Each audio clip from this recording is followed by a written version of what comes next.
All right, ladies and gentlemen, it's time for our movie of the week.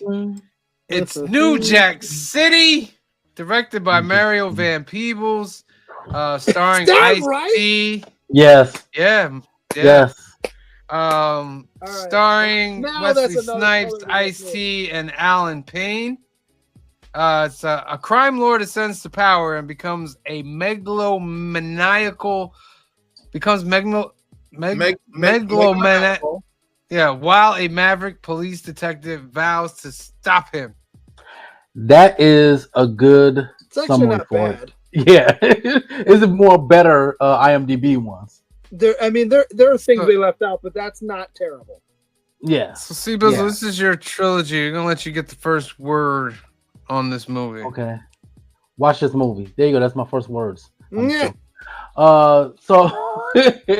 So this movie it was really good. It's one I'm telling you right now. This is not for kids whatsoever.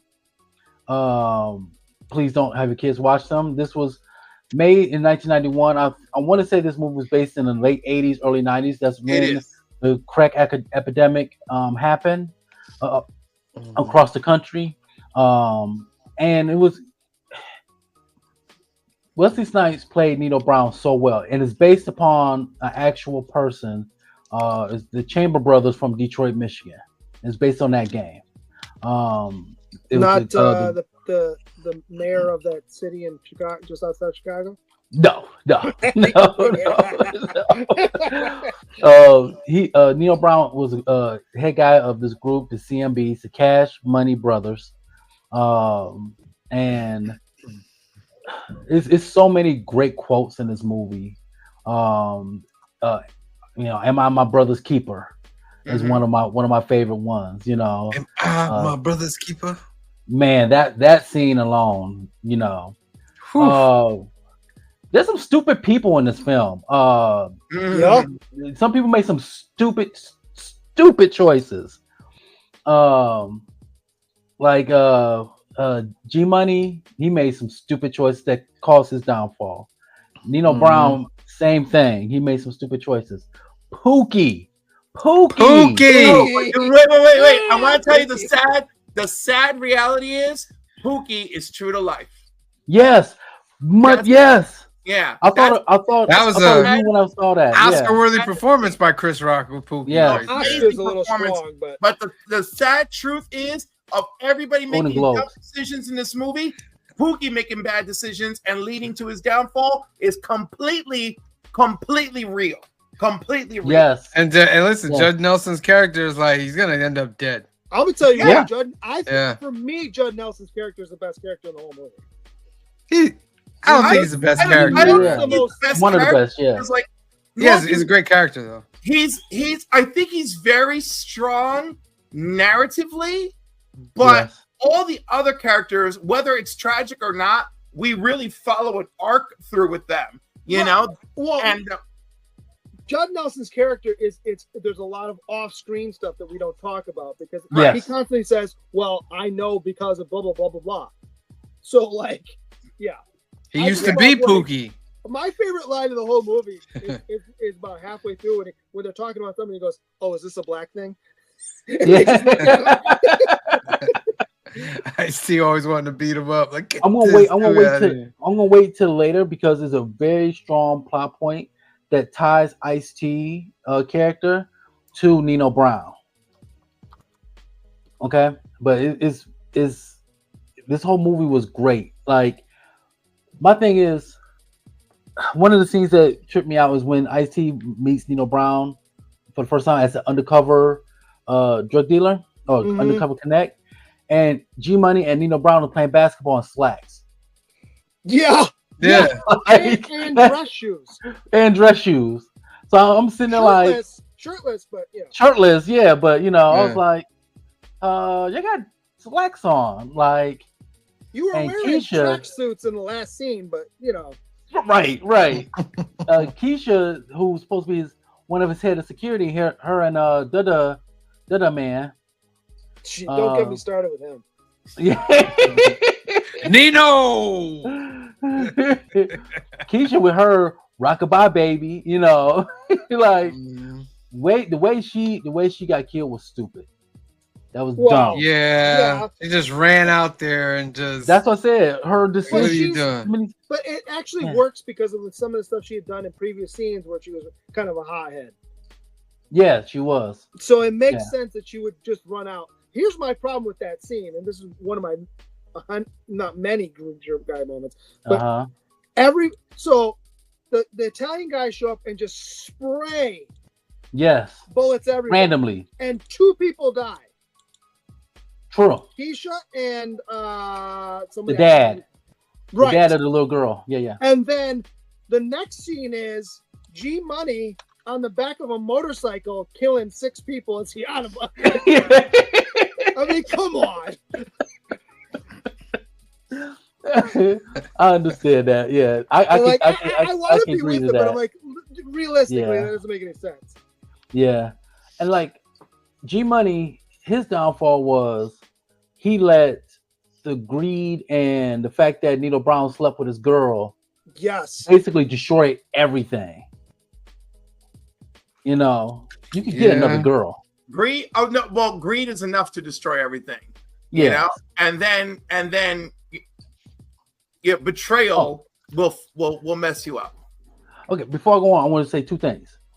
First of all, the cast of this, you had so many major stars. You have Wesley Snipes, Mario Van Peebles, Ice-T, Chris Rock, Alan Payne, Judd Nelson, Bill Nunn, Christopher Williams, Flavor Flav was in this, believe it or not. Yes. So so many stars on this, and and the soundtrack was epic, fire, epic How soundtrack. about that? This is the directorial debut of Mario Van Peebles. Well, I didn't know that. Yeah, I was blown away. If this isn't the birth of the New Jack Swing music scene, it's shortly there, and I'm there for it. I agree, 1000% agree. That's why I give this movie probably a higher grade than I normally would, because the soundtrack's amazing. Yes, but Christopher Williams' character, he's supposed to be like this tech guy that works at the bank. So, go figure. But everybody had their roles. And the fact that they took over the Carter, is it a Carter? The Carter. Is that? Yeah, that's Carter. where Lil Wayne got his. Is that from. Yeah. And they took over the whole apartment complex. He said either they going to, get down or be hostages. Like that was crazy. Like they just took over the whole apartment complex. Yeah. Ran people out of there, reconstructed it. Like, well, you know how bad your hood's got to be that the cops are just not even looking in that direction. A couple things. I mean, they really only took 2 apartments, but we're running that building. Yeah, the whole building. Yeah. They're running the whole building, but they really only took over 2 apartments then on the top floor. Yeah. My problem is you shoot people in broad daylight and nobody's. Well, no, they took over. They took over more than 2 apartments. Well, they took over the whole building, but they only used two apartments. Well, at least when he for them to live. Blueprint and says we're going to use this for this and this for distribution. One apartment was for the lab, right. For the lab, and the other apartment was for, I forgot what he said, but it was only 2 main ones that they because that computer lab, it looked more than an apartment in that computer room. It probably. I'm just saying when he explains it. Yeah. And then they obviously use the basement as the Enterprise. Yeah. What was the other point you were saying, Green Sugar? Killing people in broad daylight. Yeah, when they're taking it over, they just walk up and shoot people in broad daylight, and nobody knows. Listen, late '80s gang. I mean, and how about the dude that walks out naked? It looked like his butt cheeks were like scarred together. I wasn't looking. I wasn't like, wait, rewind that. I gotta look at that again. Rewind that right there. It was like a conclave butt cheek thing. Yeah, I can go with Cliff's description. The part that kind of made me laugh a little bit too is how when he comes to full power, if you will, right? At the very, maybe half hour into the movie, is all of a sudden he's got I'm sure this person stole the haircut. He's got the same haircut as Antonio Brown before he went nuts. Yes. I was like, that high top with the little divot in the front. Yeah. And the whole time I was watching, the one thing I always keep saying to myself, Ice-T, Wesley Snipes, they look so young and vibrant. Yes. And I keep forgetting this movie's over 30 years old. This is one of the few times I've liked Ice-T in a movie, and I thought he was really good. So fun fact, Ice-T was worried about this role because him playing a cop would have ruined his reputation as a gangster rapper. And it turns out it was beneficial for him because he got onto that other show. SVU, baby. SVU. Yeah. He said the whole time that he was working at SVU, he made around like $250 million. I believe it. Goodness. I believe it. So I think he made the right decision. Definitely. My favorite part of the movie, it's a small part, is when the guy comes and he says, "Hell requires your soul," and he kills Nino Brown. But when Nino Brown falls, it's Judd Nelson's face is my favorite part of the movie, where he just his laugh is small. I was like, that was classic. Oh, wait a minute, I gotta talk about this scene. Okay, so picture this: Ice-T, Nino Brown, they fighting down the stairs. I had a Green Sugar moment about that because it looked like it was dark when Ice Cube. Yeah. But then when they came out, it was daylight. Okay. Yeah. I think they did it. That tripped me out in the morning. But it's a quote. He's beating them down as they're going down the stairs, and he's beating them, and then finally Ice-T pull out the gun and point to him. He said, "I want to shoot you so bad, it's hard." I'm like, that's one of the best acted scenes right there. Back up for a second, though. All right, so he's beating the piss out of him on the fire escape and throws him onto the garbage bag. Yeah, I believe he makes that, and then Ice-T jumps off the fire escape. I'm like, no. Wait. What are you, superhero? No. It's another part of the scene. I don't think nobody really heard it when Judd Nelson finally convinced him to put the gun down. Yeah, you overheard somebody in the crowd say, "Give me the gun, I'll shoot it." I was like, wait, did I just hear somebody yell that? Oh my god, it was great. It was great. Well, that whole scene is really pivotal, right? Because he's chewing. Oh my god, choosing justice over vengeance, right? And that's the connection them two have. Go ahead, Cliff. I'm sorry. Well, no, because isn't it the point of his arc in the movie? He wants Nino because Nino is the physical embodiment of why his mother died. Yes, what is wrong in his world. Yeah. And he killed his mother. He's probably not a cop if Nino doesn't kill his mother. Correct. Mm. Correct. Yeah. So that scene is pivotal, just as pivotal as Black Panther not killing freaking Killmonger. Yeah, exactly. It's just it's that whole thing of like, is this justice or is this vengeance? Right? Yes. Mm-hmm. So, and of course, and the other thing is he kept trying to help Pookie, probably thinking like he wanted some kind of redemption because he couldn't have helped his mom, Yeah. So those are the two things that stood out to me for his character arc in this movie. Pookie, man, that first time he resisted the pipe, we were like, yeah, Pookie, just fight it. But then one scene later, he couldn't resist. And G Money too. Yeah, G Money too. What Biggie said, never get high on your own supply. Yeah. Oh, when Pookie was like, "Yo, come get me, I don't want to die." At the big drug buy, where Ice-T is showing up, and I forget what his character, Scotty, right, or Smitty? Smitty, I think it's Smitty, right? He shows up, right, and they're all prepared. You see the guy walking on the catwalk with a gun. There's a guy on the next catwalk down with a gun. In between that, did you notice the guy hanging on a rope.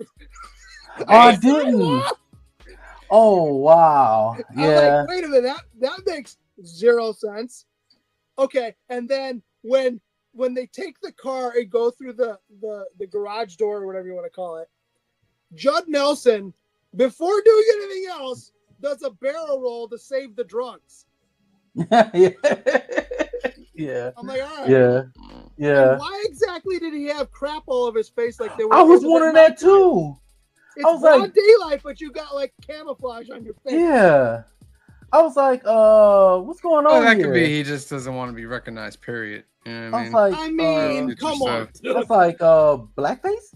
And no, it's not blackface. What's his name? Dun-da-da, or whatever. Gets shot like 8 times before he dies. Right? Yeah. And he was sitting on the ground, and all of a sudden I saw his eyes open. I was like, you gotta be kidding me. He gets shot twice, point blank by how far did he fail? And then fell.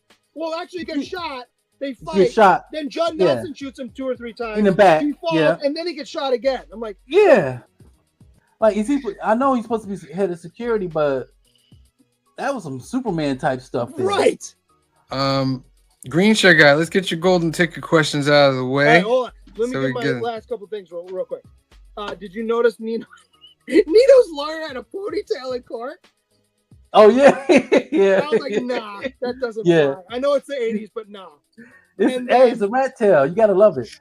Every time the prosecuting lawyer asked somebody a question, they were allowed to monologue for 2 minutes because that happens in court. It's not a yes or no. It's I'll ask you an open-ended question and you can talk for 5 minutes. No. Yes.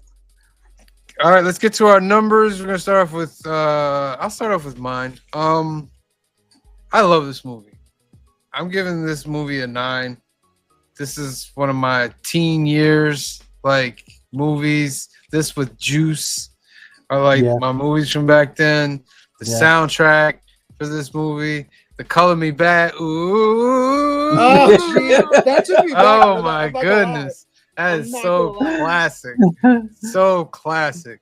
But I'm gonna give this movie a 9. Clifford.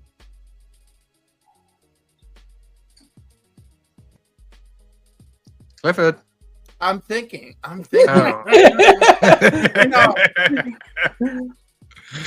He didn't freeze because he was moving. It's really hard. I enjoyed this movie even more than I remember, which was great. And damn, IMDb 6.6 is just so cruel. It is. I totally disagree with that 6.6. Yeah, I'm gonna go with a solid 8. It's a great film. I'd watch it again. I probably will watch it again sometime in the near future. I feel like I gotta be careful when I'm just dishing out 9s and 10s, you know. But it's a great movie. It's definitely a great movie for maybe date night. I mean, gay date night anyway. And all right, Clifford goes in 8. Green shirt guy. So I did enjoy this movie. The soundtrack is one of the main reasons I enjoyed this movie more than I would normally would have. The epilogue tries too hard. The little verbiage on the screen, I think, is trying too hard. I get what they're saying, and I'm fully behind it. I agree with it. I think it tries too hard. Message. Huh? No, that's a message. That's what it is. It's like message. Yeah. I liked most of the performances. I think some of the I think Nino Brown was a good villain, but I think he was a little one note. Him turning on his boy by sleeping with his girlfriend, you saw it come 1,000 miles away. Like, how did you not see that coming? Especially when you first see them come to power and he says nothing come between us. I'm like, well, clearly in the next scene something's going to come between you. What I would say is this movie wants to be Scarface so bad. So bad. It's so much so that you see Scarface 2 separate times in the movie. Yes. It never. I love Scarface. It never gets to Scarface, so that's why I'm going to give it. And I liked it. I will watch it again. I'd never seen it before this. I think 6.6 is a little low. I would say 7.25. I'll go 7. I liked it, and I will watch it again. But I can't go in the 9s. I can see that. You're the last one. Yeah, I can see that with all your Greaser Guy moments. That's a respectable score for. It is because me. If I hate a movie, I'll trash it. Yeah. Oh yeah. You ain't sparing no feelings. No. Excuse me. So this movie, only thing I would disagree with is Cliff. This is not a date night movie to me. I can see it being a go out to the movies date night. Who are you going to see this with? In the 90s, I want to be clear. I did say it could probably work as a gay date night movie. Just say no. Maybe. Why would you say no? I'm just saying, like when you go out with a dude, like we're pretty much watching dude films. Okay, so what I would say this movie is black culture. If you want to know, if you want to know black culture, this would be the movie you will watch. Not for kids, but for older teens to 20-year-olds. Yes, let them watch this, especially if they want to understand how the crack epidemic affected the black culture across the country. I really enjoyed this film a lot. Of course, the soundtrack was amazing. Christopher Williams' song "I'm Dreaming." It got stuck in my head for a while, even after watching this film. You have Keith Sweat was in the soundtrack. Yeah, in the club, I think too, right? Yeah, in the club as well. Yep, Queen Latifah's in the soundtrack. So the soundtrack itself is black culture to me. I really enjoyed this film immensely. I'm gonna have to agree with Sam. I'm gonna give this a 9. Okay. For it gives it an 8.25. An IMDb don't know what they're talking about. This was a really good first film for Mario Van Peebles. Yeah. How many movies did he make after this though? Like that's not a slam on him. I mean, I have to look it up. I can remember specifically was Posse. Oh yeah, I remember Posse.